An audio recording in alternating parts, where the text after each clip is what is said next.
Achieving gold medal level Olympiad reasoning via simple and unified scaling. A compact 30 billion parameter model named SU01 has just hit gold medal level performance on some of the hardest academic stress tests on Earth. Yeah, we are talking about the IMO 2025, the USAMO 2026, and the Physics Olympiads for 2024 and 2025. Right, and on USAMO 2026, it scored a 35, which actually matches the absolute highest reported human score out of 340 elite competitors. But the how is the really crazy part. They didn't achieve this by brute forcing massive parameter counts. They built a highly efficient, unified four-step recipe using a 30B A3B backbone. Which is wild. So what does the recipe actually look like? Well, first, it's a reverse perplexity curriculum during SFT to completely reshape reasoning behavior. Second, Coarse RL using verifiable rewards. Got it. Third, refined RL using a generative reward model to strictly grade proof quality. And finally, test time scaling, where the model actively argues with itself in loops exceeding 100,000 tokens to fix its own bugs. Welcome to AI Paper Podcasts. If you are tuning in, you are likely a fellow ML engineer or AI researcher, and you know firsthand the absolute nightmare that is long horizon reasoning. Oh, definitely. I mean, we've seen models get reasonably good at standard math, but Olympiad level reasoning is a totally different discipline. It demands extreme precision over massive context where, like, a single misplaced negative sign on page 1 just destroys the conclusion on page 10. Yeah, it's a notoriously difficult balancing act. So how do you take a generalist 30 billion parameter model and force it to be this rigorous without it just suffering from catastrophic forgetting and losing its base capabilities? Well, it all begins with how they handled Supervised Fine-Tuning, or SFT. The team initialized from a post-trained model called P130BA3B. Okay, which was already highly competent across broad scientific tasks. Right? Exactly. So for the SFT stage, they curated this surgical dataset of just 338,000 trajectories, capping them at 8,000 tokens each. That's pretty focused. It is. The data covered math, STEM, coding, instruction following.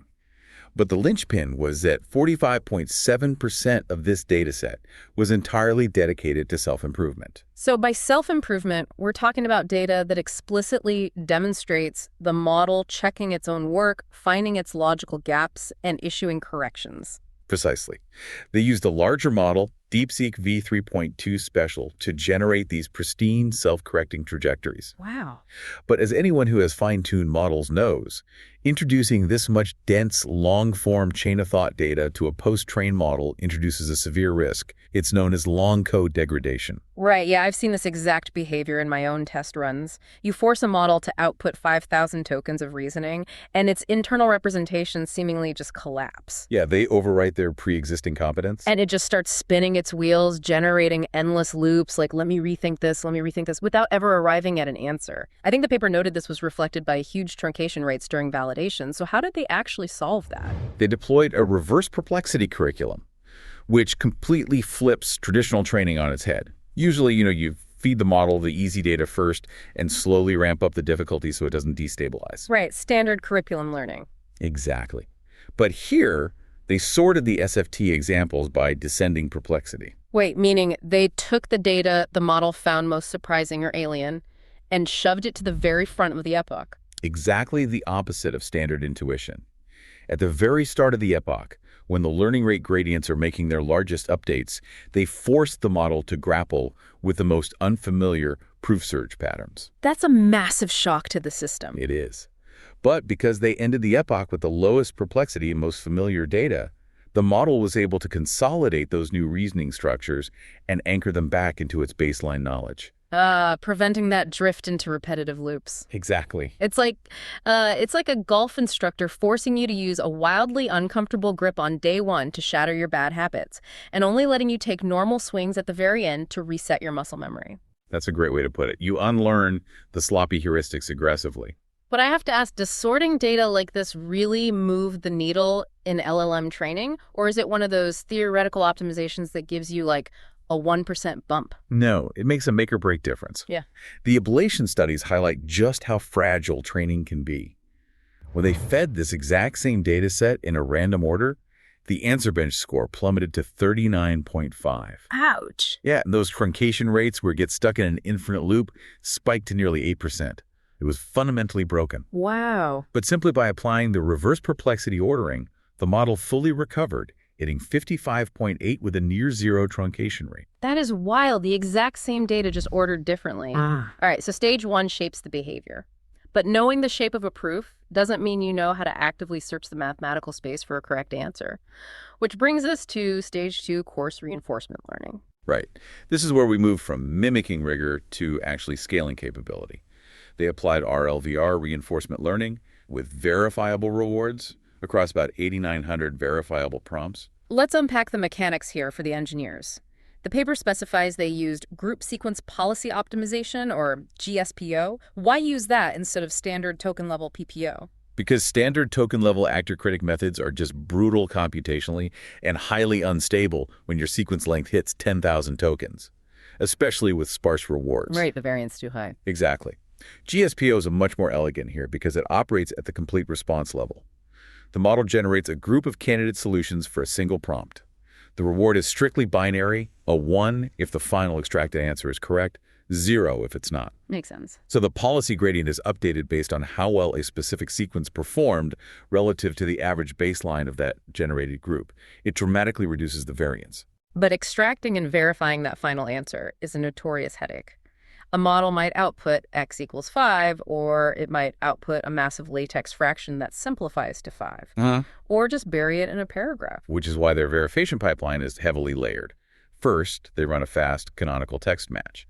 If that fails, they pass it to a rule-based parser called mathverify. And if it's still ambiguous, they escalate it to a generative judge, GPT-OS 120B, for a final nuanced check. I see the efficiency, but this highlights a glaring issue, which is probably why they call it Coarse RL.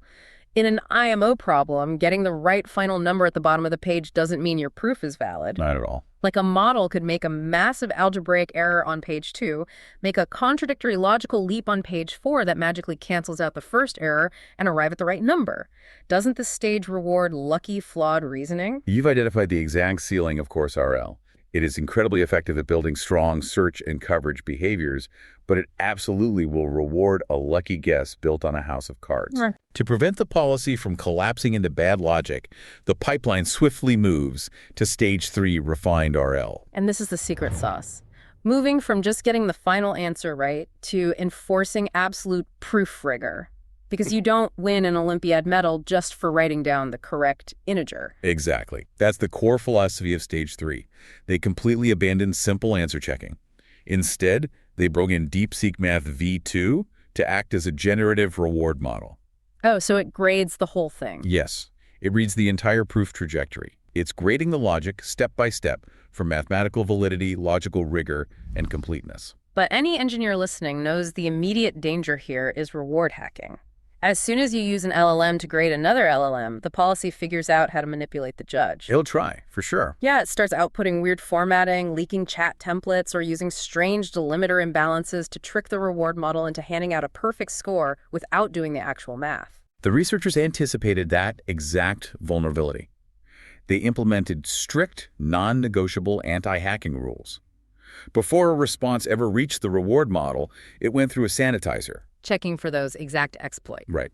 Leaked templates, unbalanced thinking tags, severe token repetition. If any of those triggers hit, the output was instantly replaced with a safe, failed fallback answer. So the policy was denied the chance to exploit formatting entirely? Yep. It had no choice but to actually write a soundproof. That's a smart safeguard, but I still see a massive hurdle. If this judge is enforcing strict mathematical rigor, wouldn't the model just hit a wall on the hardest IMO problems? The search space is astronomically huge. You'd have a 99% failure rate, so the RL process starves because it never gets a positive signal. That is the exact trap of sparse rewards in advanced reasoning. And it brings us to the 2 memory mechanics they introduced, which I consider a massive leap forward. Okay, let's hear them. The first is self-refinement. If a group of rollouts fails, meaning the average reward is below 0.5, those failed responses aren't just discarded. They're converted into repair tasks. Wait, it prompts itself. Literally. The model is prompted with its own failure, the original problem, and a strict instruction to critique its broken logic, locate the error, and output a completely corrected solution. That is a brilliant way to recycle compute. It's generating its own curriculum in real time. And the second mechanic, experience replay, addresses that 99% failure rate directly, right? Yes. Let's say on an impossibly hard combinatorial problem, the model discovers a valid proof by sheer luck once out of 100 tries.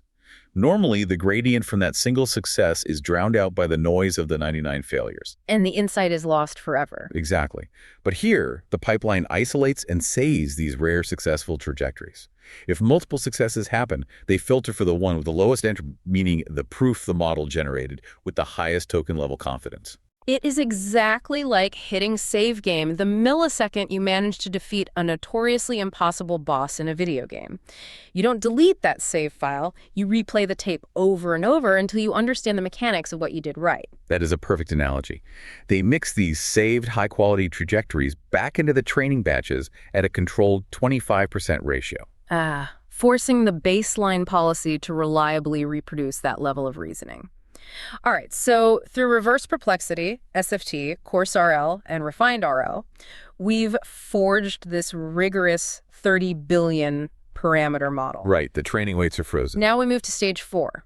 How does SU01 actually execute when the clock starts at the Olympiad? Because inference compute fundamentally changes here. We're talking about test time scaling. Right, during inference, the model doesn't just stream out a single answer and call it a day. It deploys a complex self-verification and refinement loop. First, it generates an initial draft. Then, it shifts personas to act as its own verifier, writing a highly structured bug report. Targeting the logical errors. Yeah, major justification gaps or minor missing edge cases. Finally, a verdict step decides if the proof is solid or if it needs to attempt a fix. It just loops this process, patching the proof. I really want to ground the sheer scale of this generation for our listeners because it's staggering. Looking at the USML 2026 run, the median length for the initial draft was 106,000 tokens. Wow. The refinement step median was 83,000 tokens. And just the verification step took about 28,000 tokens. I mean, I get impatient waiting for a local 8B model to spit out a 500-word Python script, generating over 100,000 tokens just to refine a single math problem. Writing a small novel's worth of math in the background proves this isn't memorization, it is sustaining deep reasoning over massive contexts. And remaining logically coherent over 100,000 tokens is a monumental engineering feat. Most frontier models would completely lose the plot by token 30,000. Right, they'd drop a variable or just hallucinate. Exactly. SU-A1 holds the entire mathematical architecture in its context window and surgically repairs the logic. So when the dust settles and this internal debate is finished, what does it actually achieve? Let's break down the final benchmark results. The results are historic. On the IMO 2025, it scored 35 points, exactly meeting the gold medal line. On the USMO 2026, it also scored 35 points, exceeding the gold line by a massive 10 points. Matching the top human competitor. Yeah. Furthermore, if we look at Proof Bench Advanced, which tests for rigorous proof quality, the base model started at a measly 6.2% success rate. After the full pipeline, SU-A1 hit 49.5%. That puts a 30 billion parameter model in direct competition with massive frontier models like Gemini 1.5 Pro. It does. But what really stopped me in my tracks was the specializable generalist finding. We established this was a generalist base model, but all of the RL training was exclusively math and physics data. Yet, when they tested SU-01 on frontier science research, it achieved the best overall score for similar-sized models in chemistry and biology. Let's pause and really explore why that happens. Why would forcing a model to write massive calculus proofs make it better at biology? It's because it isn't just memorizing facts. It is learning the underlying structural geometry of the scientific method. Right, because advanced biology research isn't just trivia. It requires holding complex interacting pathways in context, forming a hypothesis, logically eliminating impossible outcomes, and verifying the result. Exactly. That structural process is identical to a multi-step mathematical proof, even if the vocabulary is totally different. The RL pipeline taught the model the abstract framework of deduction. And doing all of this with such efficiency is like the real flex here. You look at a comparable model like Nematron Cascade 2, which required roughly 26.6 million SFT samples. SU-01 achieved superior results with just 338,000 SFT samples. It permanently settles the debate. Highly curated data quality, deliberate curriculum ordering, and a tight reinforcement loop are vastly more powerful than sheer data volume. Okay, this all sounds invincible, but as engineers, we know every system has a breaking point. When SUO1 actually fails, what does it look like? Does it just output garbage? Far from it. The case studies are fascinating. The model is exceptionally brilliant at algebraic translations.